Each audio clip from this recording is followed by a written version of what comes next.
Hey, it's your buddy AJ from the Y-Files. And Hecklefish. Right, and Hecklefish. We just wanted to tell you that if you want to start a podcast, Spotify makes it easy. It'd have to be easy for humans to understand it. Will you stop that? I'm just saying. Spotify for podcasters lets you record and edit podcasts from your computer. I don't have a computer. Do you have a phone? Of course I have a phone. I'm not a savage. Well, with Spotify, you can record podcasts from your phone, too.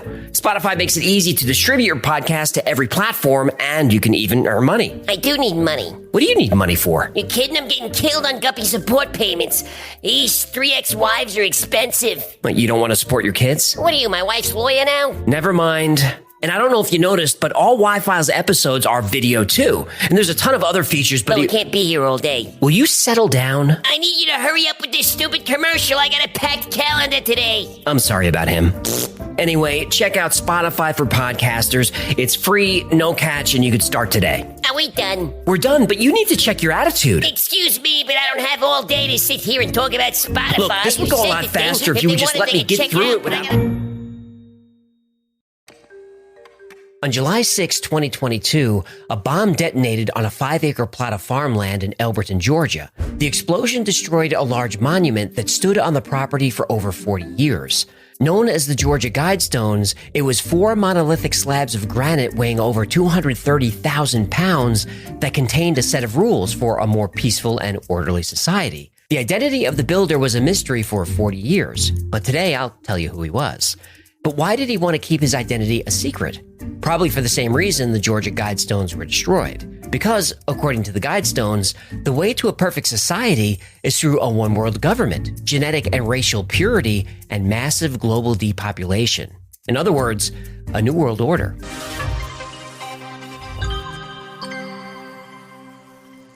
In June 1979, a well-dressed man using the pseudonym Robert C. Christian approached Joe Finley, president of Elberton Granite Finishing Company. R.C. Christian wanted to build a monument to rival the magnitude and awe of Stonehenge. R.C. Christian had recently visited Stonehenge and was impressed, though he felt it was missing something, a message. But what kind of message? The reason R.C. Christian used that name is that he was a Christian. There's no more famous Christian message than the 10 Commandments. And religious or not, the 10 Commandments have rules that all of us should follow. Don't lie, don't steal, don't hurt anybody. But those are rules for an individual. R.C. Christian was thinking bigger. Ooh, bigger than the word of God given to Moses from the top of a mountain? Yep. Oy vey, the ego in this guy. R.C. Christian said he represented a small group of loyal Americans who had spent the past 20 years planning an unusually large and complex monument. He brought with him a scale model with some very detailed specifications. The structure would stand 16 feet tall and consist of 4 stones arranged in the shape of a cross, capped with a central stone. The monument would need to display its message in the 8 most spoken languages in the world: English, Spanish, Russian, Chinese, Arabic, Hebrew, Hindi, and Swahili. It would also show the message in 4 dead languages: Babylonian cuneiform, Egyptian hieroglyphics, Sanskrit, and classical Greek. Joe Finley wasn't taking any of this seriously, but when R.C. Christian began to describe the monument, Finley stopped what he was doing. Not only was this out-of-towner asking for stones larger than any Finley had ever quarried, he wanted them cut, polished, and arranged as an enormous astronomical instrument. The 4 standing stones should outline the migration of the moon over a year. A small viewing hole in the middle support stone would need to always show the North Star. A slot at the top of the middle support stone should align with a winter and summer solstice's rising sun and indicate noon at the equinoxes. A hole should be drilled through the capstone that focuses the sun on the center column at noon to indicate the day of the year. R.C. Christian had one final request that caused a few people to question the purpose of the Georgia Guidestone project. The stone should be made to withstand the end of the world.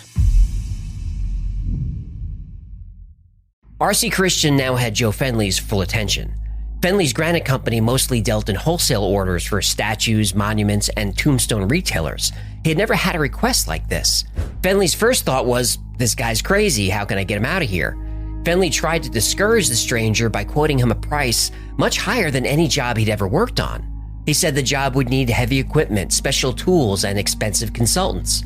R.C. Christian just nodded and asked how long. Finley wasn't sure how long it would take, 6 months, maybe more. But he wouldn't even consider the job unless he knew R.C. Christian had the money. Christian asked if there was a trustworthy banker in town. Well, there's a problem. There's no such thing as a trustworthy banker. Well, that's a good point. But still, Fenley sent R.C. Christian to the Granite City Bank and told him to ask for the bank president, Wyatt Martin. At the bank, Martin and Christian came to an agreement. Martin would help set up the bank account where funds could be transferred to pay for the Guidestones, but the account couldn't be set up under a false name. R.C. Christian understood and agreed to give Martin his real name, but only if he promised to never tell anyone who he really was or who he represented. No, but we know, right? We do. We're getting there. Fine, but don't take too long. The suspense is giving me agita. Wyatt Martin agreed and would be the only man to ever know R.C. Christian's true identity. Despite being hounded for years about this, Martin kept his word to his dying day. So R.C. Christian transferred the funds, purchased 5 acres of land in Elberton County, Georgia, and construction finally began. And just like that, R.C. Christian was gone, and nobody would ever see him again. The 5-acre plot of pasture was the highest point in Elberton County and visible from all directions, the ideal location. The Georgia Guidestones were erected and revealed to the public on March 22, 1980, the vernal equinox. What? It was erected. Don't be a child. Oh, so in 1980, they revealed their erection to the public? Please don't. Okay. You know I couldn't let that go. Go ahead, I'll behave. A few hundred people, local media, and even Elberton's congressman came out for the unveiling. Each of the outer slabs was 16 feet high, 6 feet wide, and 19 inches thick. The capstone measured almost 10 feet long, 6 feet wide, and 19 inches thick. Including the foundation stones, the monument's total weight was almost 240,000 pounds. Wow, that is a big erection. What, it is? It is, but would you stop with and hot as a rock. Enough!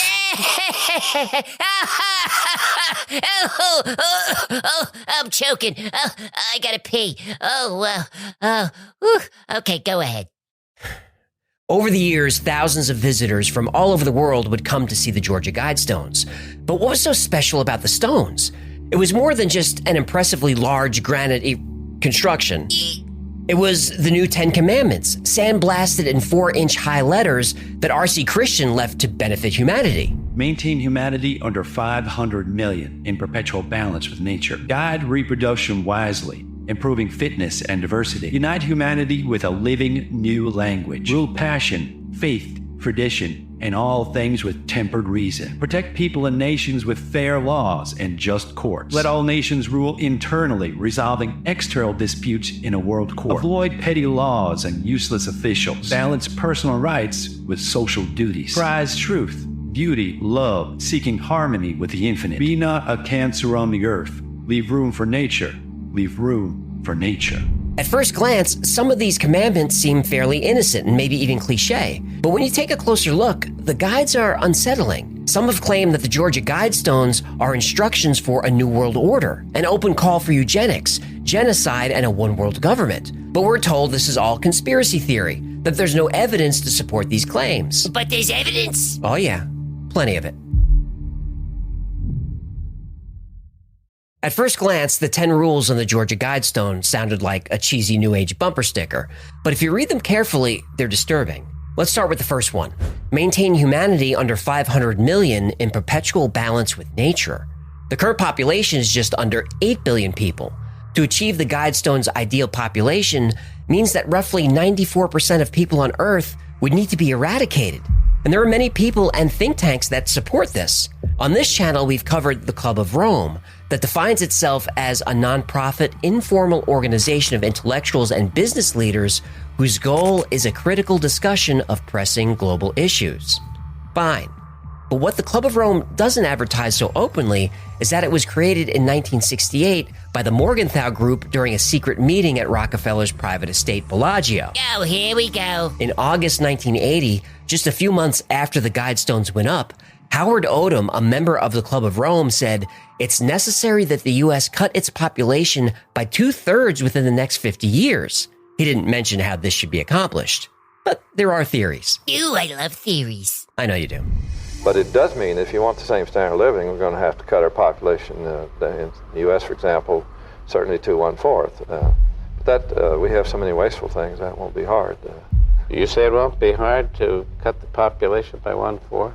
It just takes one generation to get a population down if nobody bred for one generation.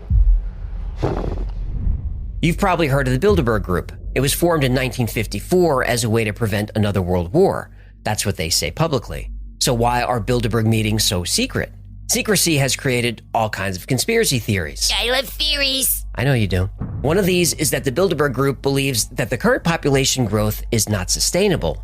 Allegedly, one way the Bilderberg Group would try to reduce human population is by causing pandemics. Oh no. The theory also says the Bilderberg Group will keep their true plan secret by consolidating all media to a handful of mega companies, and then use governments to work with these media companies on censoring any ideas that go against the group's wishes. Ooh, that's not a theory, that's true. Well, of course it's true. Just look at Twitter. Both Trump and Biden aggressively pressured Twitter into censoring any information that went against their agendas. But whether the Bilderberg Group is behind this or not is unknown. Yeah, unknown only if you're a sheep. And guess who writes the foreign policy for the Bilderberg Group? The Club of Rome? The Club of Rome.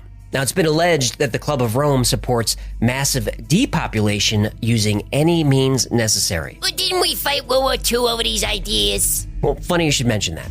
The founder of the Bilderberg Group was Prince Bernhard. At the beginning of World War II, he was a Nazi SS officer. Of course he was. Now, to be fair, after Germany conquered France, Prince Bernhard switched sides and fought for the Allies. Oh, so that makes him okay? Hey, I'm just giving both sides of his story.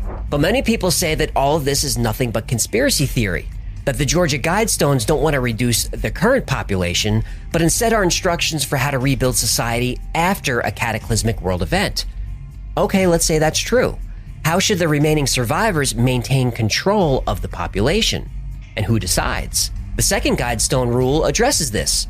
Guide reproduction wisely, improving fitness and diversity. R.C. Christian wrote a book entitled Common Sense Renewed, which he sent to each member of Congress in 1986. Among a myriad of statements, Christian wrote, It is vitally important that each national government have a considered population policy. The need is urgent and should take precedence over other problems, even those of national defense. Okay, so he wants the government in charge. So what kind of people should the government allow to have children? Responsible parenting will consider both genetic and environmental factors. We must seek to produce healthy children and then to mold their characters and to develop their potentials as socially worthwhile adults who will in turn carry the process indefinitely into the future. We have a grave duty to use all available knowledge in perfecting the forces which guide our procreation. It is within our power to leave behind us a new generation of humanity, slightly superior to our own in intellectual, physical, and social capabilities. Yeesh, this sounds a lot like China. Oh yeah, he's a fan of punishing people who want big families. A few generations of single-child families will make possible dramatic improvements. Irresponsible childbearing must be discouraged by legal and social pressures. Allowing only worthy people to reproduce to create a generation of genetically superior children? That's called eugenics. Oh, so that's frowned upon, eh? It is. It's what the Nazis did, or tried to do. It's also a war crime. But maybe not a crime at all in the New World Order. The Rockefeller that helped create the Club of Rome is the same guy who founded the Population Council in 1954. The Population Council supported, and still supports, research in birth control and early birth termination, specifically in those people with undesirable genetics. How do we know? Rockefeller said so. Modern civilization had reduced the operation of natural selection by saving more weak lives and enabling them to reproduce, resulting in a downward trend in genetic quality. An organization needed to be created that would be devoted to the reduction of fertility of weaker individuals with undesirable genetics. One of the members of the Population Council, as recently as 2020, has been accused of supporting forced sterilization. The council is still active today. It operates its programs in Africa, Asia, Latin America, and the Middle East. Notice that North America and Europe are not on that list. Now, maybe it's just a coincidence, but the council is focused on countries that are primarily non-white. The Population Council takes in millions upon millions of dollars every year. And the biggest contributor? The United States government. Improved public health has caused the world's infant mortality rate to decline by 60% over the last 40 years.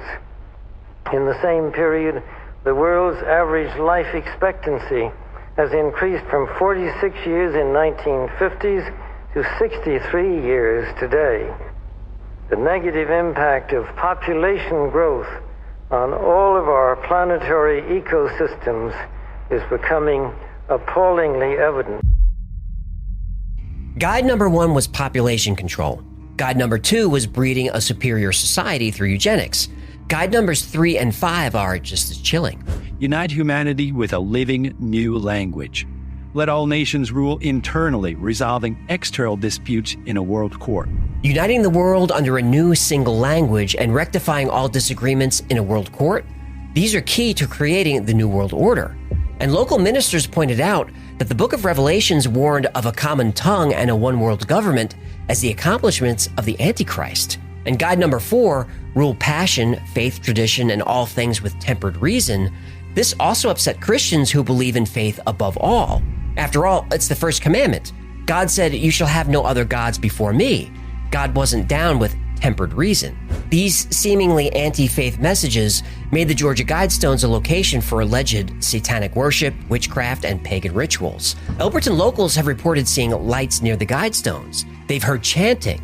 They found melted candles on the capstone. Now, no humans were sacrificed there, but I can't say the same for a few chickens who had a less than amazing visit to the Georgia Guidestones. Now, other theories suggest that the stones were built on native Hopi lands, and that the Hopi have a prophecy regarding the ushering in of a new world. Other theories say that the stones are set on ley lines along with other icons, like the Great Pyramids, Great Wall of China, and Stonehenge. And that's not even mentioning the proposed connections to the Order of the Rosy Cross, the Rosicrucians, who deserve their own episode. But the biggest mystery of all was, who funded this project?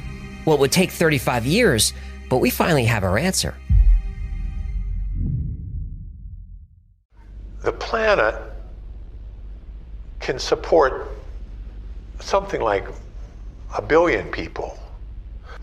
If you want more liberty and more consumption, you have to have fewer people.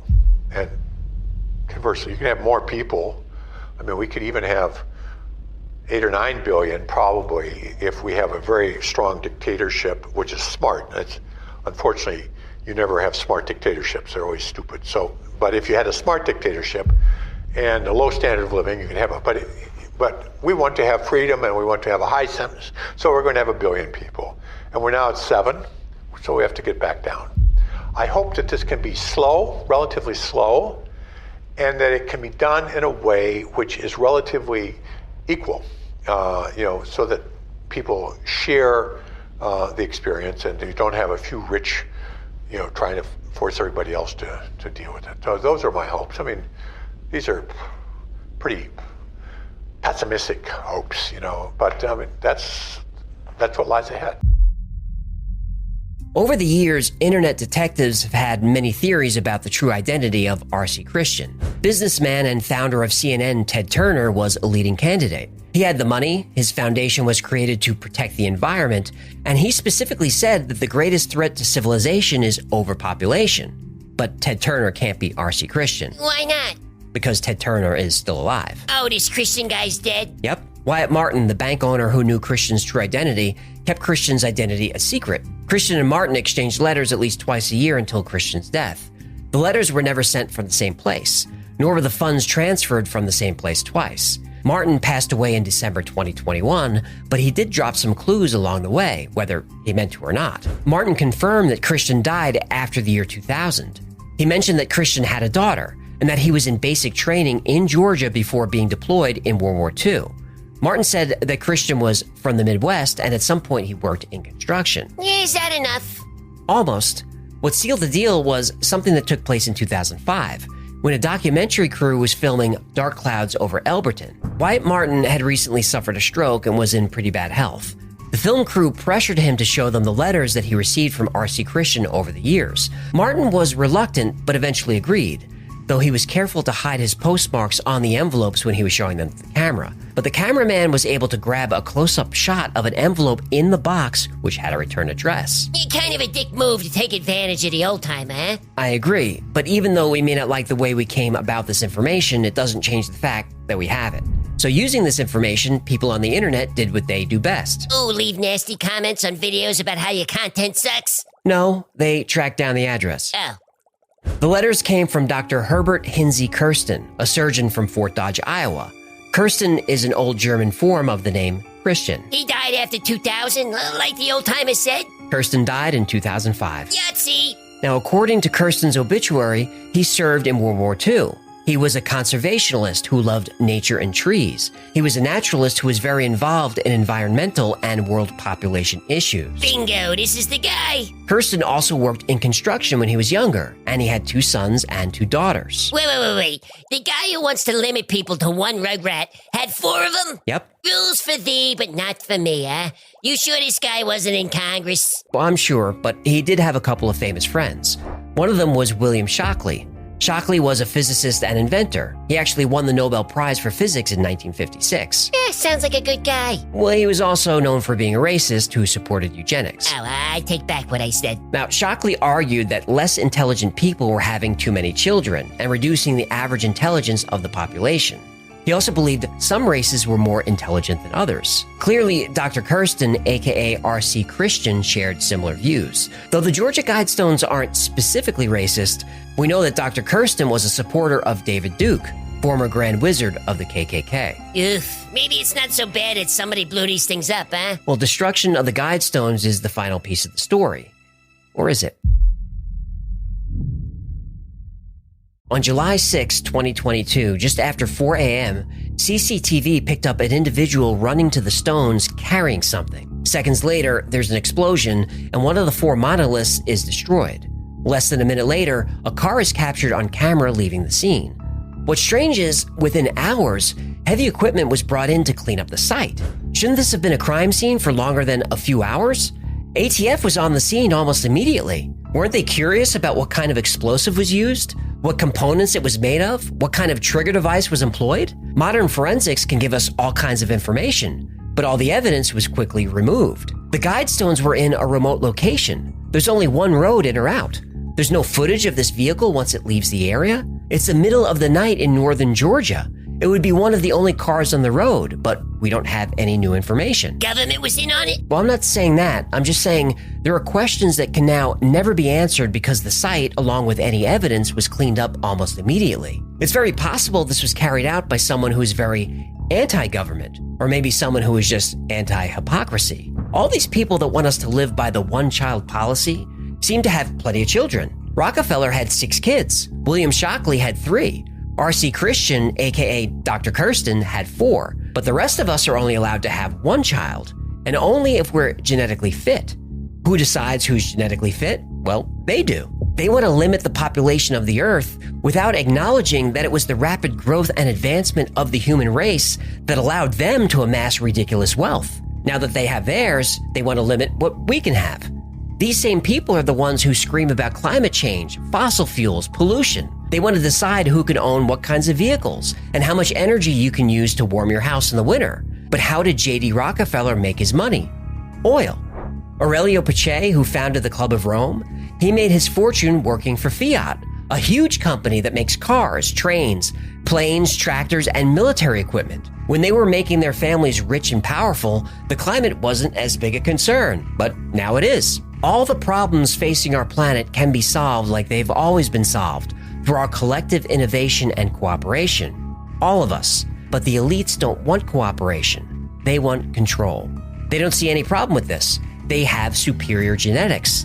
They don't believe we're intelligent enough to make these decisions for ourselves, so they'll make those decisions for us. It's very possible, and maybe even likely, that whoever destroyed the Georgia Guidestones was aware of this hypocrisy. Now look, I don't condone the destruction of property. I know why some monuments and statues are offensive to some people, but those people don't have the right to just decide on their own to tear them down. People should vote on what statues go up and what monuments come down. Anything else is vandalism and vigilantism. I don't like the fact that someone took the law into their own hands and destroyed the Georgia Guidestones. Now, I hope he's found and sent to prison for what he's done.